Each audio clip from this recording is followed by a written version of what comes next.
All right, now getting back to the boss Zan. I'm Zan, but the boss Zan, gigantic power. Extent, yeah. Now, he was traveling the universe for a reason. The endless universe is for a reason. He kept on going for a reason. And the reason was to find the Zan prior to Zan, the boss Zan. And they're on a collision course, but handled differently. This happened already though. They came, but they handled it beyond space parameter, and they handled it differently. But then they said, what was the problem? And it was like a coup d'etat, because right at the point of their collision, some other power came in and tried to invade them. So you have to understand that the whole thing's like a coup d'etat too. Okay, now it's very odd, and the power is endless. They try to attack Zan, the boss Zan, and the other boss Zan prior. The only problem is how far prior can you go? Not too much with Zan, but it's so complicated. Okay, and then what happened was they saw a picture that was phenomenal. It looks like everything was raging. God's in it too, but God wasn't against Zan either. God's in another picture too. God, yeah. And also the God's here. This is odd. It's an odd story. You don't know why are gods on a small esoteric planet that heavy, that important. I don't know. That's very odd. The gods here, like Shiva, Kali, they're very important. Ra is important. Kepra, Uriel's even important. It's very odd why these gods, they're unknown a lot too. They're very powerful. Listen to this. It goes into many directions. All of them like kind of like a quandary, but a vast one. So the boss Zan, the original boss Zan, like froze everything. But it kept on going is why. The picture kept on going. It kept on going to a void too, which is like a cross. Not Jesus though. No, yeah, Jesus is important too, but not Jesus, but it's like a cross, like a crucifix. A void that they're not there yet. The enemy wasn't there yet. The problem wasn't there yet. Nothing was there, but it's a problem. Like voids. And then they got voided by the boss Zan. And there was other Zans that got diversified that he found, that he froze too. The whole thing, he wanted to see it in slow motion, although he really didn't care too much, the boss Zan. But I'm telling this account because it's interesting to have a clear picture. The whole picture is enigmatic, because the void is endless too. The void is an endless problem. It doesn't end.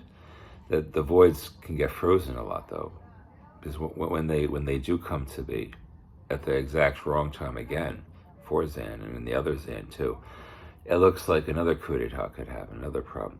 It looks like a problem that I figured out though, about almost bullshit and really rolling. Anything with any degree of intelligence will be powerful, but then it get attacked by everything. But what is everything? That's the quotient. That's the variable. It's like a variable. And then it turns out to be like a trigonometry equation, but not trigonometry. It looks like this. N traveling is like NRST. And then a T beginning that equation too. It looks like the problem is like encapsulated in a crucible. But it's very scary. Very scary. It's like it's a diameter too, but it's an endless one, the endlessness. But not good for anything in the middle of the equation, which creates a good deal of good and bad. The problem is you can't ascertain anything in time, because time is not... it's important time, but no one understands great time. Great time is too complex. Great time is in a problem too. Great time, the biggest times. Like time itself is in a problem of being attacked too, like a coup d'etat. Because time is conscious, it helps things. Time we have here, but minimal. Because I had mentioned before, we're in a stasis is why we have size and parameter. In the universe, you would have no size and parameter. The planet in this solar system is in a stasis of the sun.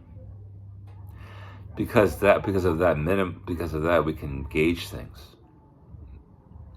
And the funny thing is, we can understand a lot, but we seem to be in the middle of we're at the end of time, according to what Zan says. We're like at the end of time, where he meets Zan, not in a good way. but they didn't fight. They were pissed off.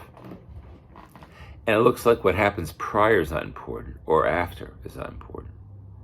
So therefore, we're right. It can negate the two crucibles of the equation, but it can or may not. The whole thing is summarized simply, though, by a major paleontologist of the 90s, the 60s, Jay Gould. A glorious accident, really. It's really a dig finding. But what he said there is funny. When you take that sentence, that title, the whole thing really is like a glorious accident. The whole entire picture is, which is scary. It's really supposed to be a smaller picture. And I'm not going to abuse it as that, but I'm going to say this: it really is like a glorious accident. The whole thing, because life itself is because there is no existence, and there is. That's the problem. Not subversive existence. There is existence. It's not subversive. It's like nice, but not wrong. It seems subversive. It's not. There is no main existence, and there is. There is main existence, and there isn't either. It's complicated. The point is, there is no existence, and there is, because the things exist. They don't have to exist. It's almost like a dream, too, what I would say, because there's no. It's like imagination. Like not something's imagining it. It's like they just come out of the woodwork endlessly.